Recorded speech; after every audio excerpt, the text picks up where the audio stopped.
Ici Papa Tango Charlie. Salut les petits gnous, c'est Gorga. Alors bon, on va faire une petite vidéo sur des trucs qui se sont passés dans l'actualité. Alors on va déjà voir un homme armé abattu par un policier à Grenoble. Il voulait absolument le descendre, estime le père de la victime. On va voir ça. On va mettre ça sur le compte de la douleur, de la perte et tout ça, tout ça. Les 5 étapes du deuil, mon cul sur la comète. Alors, c'est un assassin, pas un policier, il voulait absolument le descendre.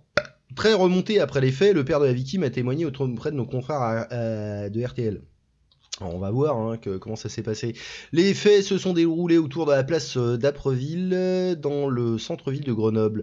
Deux hommes, dont l'un armé, circulaient en scooter dans le secteur quand la brigade anticriminalité a été avertie et s'est rendue sur place.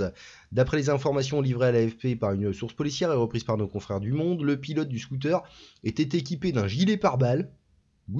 Son passager, équipé d'une arme longue de type Kalachnikov, a commencé à braquer son arme en direction des policiers qui circulaient à pied. Ah oui, d'accord. Mais c'est pas un policier, c'est un assassin. Hein. Moi, je veux dire, j'ai un flingue, tu me braques une calache, ça va finir en headshot. Hein. Alors, ces derniers ont alors tiré à deux reprises et ont touché le conducteur à la tête. Ah bah tiens, je parlais de headshot. Deux reprises, bah, preuve qu'ils visent pas si mal, ces cons, ils sont bien entraînés au tir en fait. Un homme de 24 ans a connu des services de police, a été tué sur le coup, bah, dans la tête. L'autre occupant du scooter est parvenu à prendre la fuite, il est actuellement recherché. Bah, ils auraient dû apprendre à mieux tirer, histoire d'avoir les deux. Requiescat Catine Patch et mon cul sur la commode, qui repose en paix avec Mohamed Merah et Jacques Mérine, qui allaient tous se faire enculer. C'est pour moi qui ai pleuré. Hein. D'après une autre source policière, l'affaire ne relèverait pas du tout de terrorisme, mais de fait de droit commun. Alors je sais pas si l'autre il a commencé à braquer son arme sur des keufs qui marchaient. C'est peut-être un petit peu virer ça un peu vite, j'ai l'impression, non, je sais pas. Bon. Alors l'autre géré par l'IGPN concerne les tirs mortels. Ah oui, d'accord, oui. Donc oui, non, pardon. Oui, il y avait deux enquêtes qui ont été ouvertes, l'une par la police judiciaire de Grenoble pour tentative de meurtre sur personne dépositaire de l'autorité publique, l'autre gérée par l'IGPN concernant les tirs mortels. Le policier qui a fait usage de son arme a d'ailleurs été placé en garde à vue et devrait être entendu par les enquêteurs au cours de la soirée. Pour l'heure, de nombreuses questions restent en suspens et la couleur est palpable chez les pères de la victime. Le père de la victime. Non, parce que bon, c'est un Turc en fait, donc à mon avis, ils sont pas assez progressifs pour qu'il y ait plusieurs pères. Est-ce qu'il était vraiment en danger ? Bah je sais pas, t'as un mec sur un scooter qui te braque avec une calache, à mon avis, tu te sens en danger. Hein. Le policier a mis une balle dans la tête de mon fils. Pourquoi il a pas tiré sur le gars qui tenait l'arbre ? Bah peut-être parce qu'ils étaient sur un scooter et que ça bougeait. Donc voilà. Puis peut-être qu'il s'est dit, si je shoot le mec qui pilote le scooter, ils vont se casser la gueule tous les deux. Comme ça va leur éviter de se barrer et de faire un carnaval ailleurs. Ça peut être aussi une solution. Enfin bon, allez, on va continuer avec la suite du truc. Les parents du jeune homme portent plainte. Donc maintenant, ça y est, ton fils est un connard qui se balade avec des connards qui ont des calaches dans les pattes et lui, il a un gilet pare-balles sur le dos pour faire je ne sais quoi. Mais tu portes plainte contre le keuf qui a tiré. Hein, bon, je veux pas dire, mais...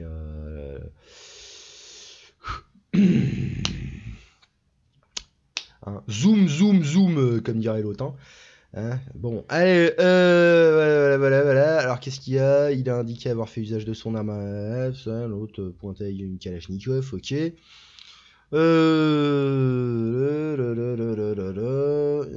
tirait sur un individu armé avec une arme de guerre, bah oui. Hein. Puis bon, on va pas pleurer, hein. Qui a vécu par le 7,62, Pereira par le 9 mm, hein. Je crois que c'était un truc du genre. Bon, allez, on passe. Est-ce qu'il y a d'autres trucs ouais, bluff, buff.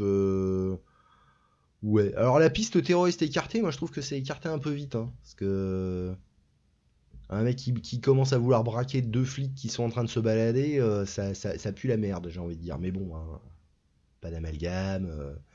Pas de stigmatisation, blub bloup. Allez, qu'est-ce qu'on a d'autre? On a, ils pénètrent la nuit chez elles pour se glisser dans leur lit à Caen. Alors, c'était quand? C'était durant l'été 2021. J'aime l'humour. Un individu s'était introduit à 4 reprises dans le même appartement de Caen. Alors, j'ai lu ça, je me suis dit, qu'est-ce que c'est que cette connerie? Pour y commettre 3 agressions sexuelles et un vol. Au cours de l'été 2021, un individu s'introduit à 4 reprises dans le même appartement.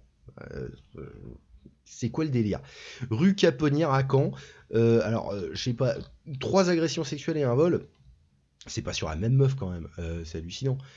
Alors, qu'est-ce que quoi? Le tribunal l'a jugé pour ces faits. Najib, un ressortissant afghan âgé de 26 ans, a été extrait de la maison d'arrêt de Caen où il est en détention provisoire depuis octobre 2021 pour y répondre de 3 agressions sexuelles et un vol commis entre juillet et septembre 2021. Les 3 plaignantes, ouais, donc c'était pas la même meuf, sont des jeunes femmes qui vivent en colocation dans un appartement KNE. Mais alors, je comprends pas parce que si vous êtes en coloc, les meufs, il y en a une qui se fait agresser par un connard. Et vous laissez les portes, les fenêtres ouvertes, c'est quoi le concept? Bon. À des dates différentes en juillet et août 2021, chacune d'entre elles a été réveillée en pleine nuit par un homme allongé auprès d'elle. Putain, sympa. L'une s'était retrouvée fermement tenue par les poignets et toutes ont subi des attouchements sur la poitrine, les fesses, etc., j'ai l'impression. À chaque fois, face à leur réaction, l'individu avait pris la fuite. Comme quoi, c'est pas complètement un enculé, j'ai une petite idée là-dessus. Il était toutefois revenu plus tard pour voler des bracelets à la somme de 400 €. Bon. Oui, alors ma petite idée là-dessus, c'est que c'est un Afghan qui a pas tout à fait compris comment ça fonctionne l'Occident, et en même temps on peut comprendre. C'est-à-dire qu'il a dû voir du porno et 50 Shades of Grey, et puis il s'est dit, vu que les meufs elles se baladent tout en mini-jupe, ça doit être des grosses salopes, comme j'ai vu dans les films que si on leur fouette un petit peu la gueule, elles aiment ça, elles commencent à mouiller, je vais essayer. Puis comme il a vu que ça marchait pas, et que c'est pas complètement un enculé, il s'est barré en voyant que ça avait pas l'air de marcher. Moi c'est ma théorie.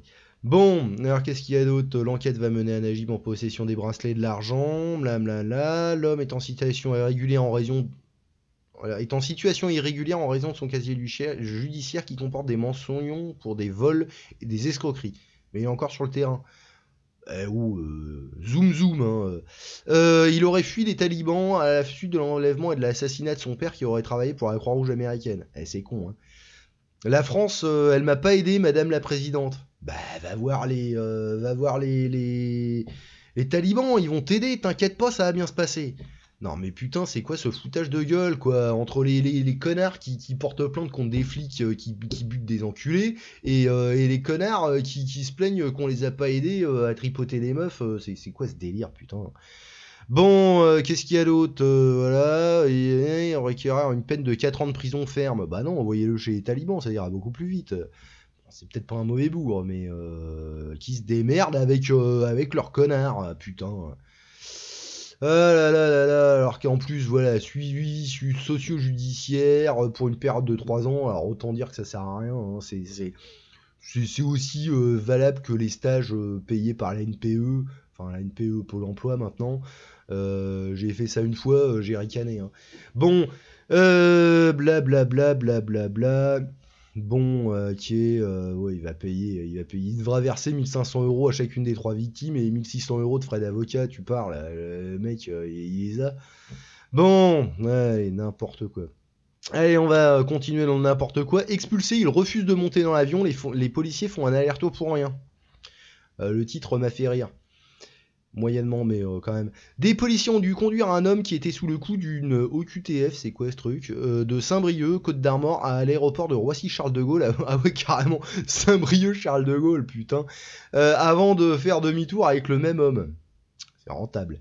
C'est une affaire qui met en colère les policiers de Saint-Brieuc, comme nous le raconte Ouest France. Lundi 20 juin, les agents de la ville des Côtes d'Armor sont appelés pour prendre un Marocain qui est sous le cul, oui, d'une ordonnance de quitter le territoire français, d'accord. L'individu est alors placé dans un hôtel, puis est escorté dès 3h du matin par la police depuis Saint-Brieuc jusqu'à l'aéroport. Bordel. C'était un bois celui-là. Putain vierge. Depuis Saint-Brieuc jusqu'à Charles de Gaulle, ok. L'escorte se déroule sans accroc jusqu'à ce que l'homme soit invité à monter dans l'avion. Il refuse, oui, expressément, et les policiers reçoivent l'ordre de le ramener à son point de départ. Un trajet de 1000 km aller-retour pour rien qui met en rogne les agents de police ayant l'impression d'avoir été baladés. Tu m'étonnes. Non mais putain, au mieux tu l'endors comme Barracuda dans l'agence Touriste. Au pire, un petit crochet à la mâchoire, et puis une fois qu'il est dans l'avion, c'est fini. Hein. Oh là là là là là là là là. Cet officier tense aussi le gaspillage d'essence de ces temps d'inflation sans cesse à la hausse. Oui, bah il y a le gaspillage d'essence, il y a le fait qu'on lui a payé l'hôtel, il y a le fait qu'il y a un billet d'avion qui ne servait à rien, et le fait qu'il va encore péter les couilles. Putain de merde, si on te dit de te casser, tu te casses. C'est quoi cette police là qui a pas le droit de mettre un bourre-pif à un connard qui est en situation irrégulière et qui doit prendre l'avion, il fait ah non mais je veux pas, et puis on te le ramène. Non mais grande mandale dans la gueule et tu rentres, putain, un coup de tonfa dans ta gueule de con. Ah, c'est pas possible ça.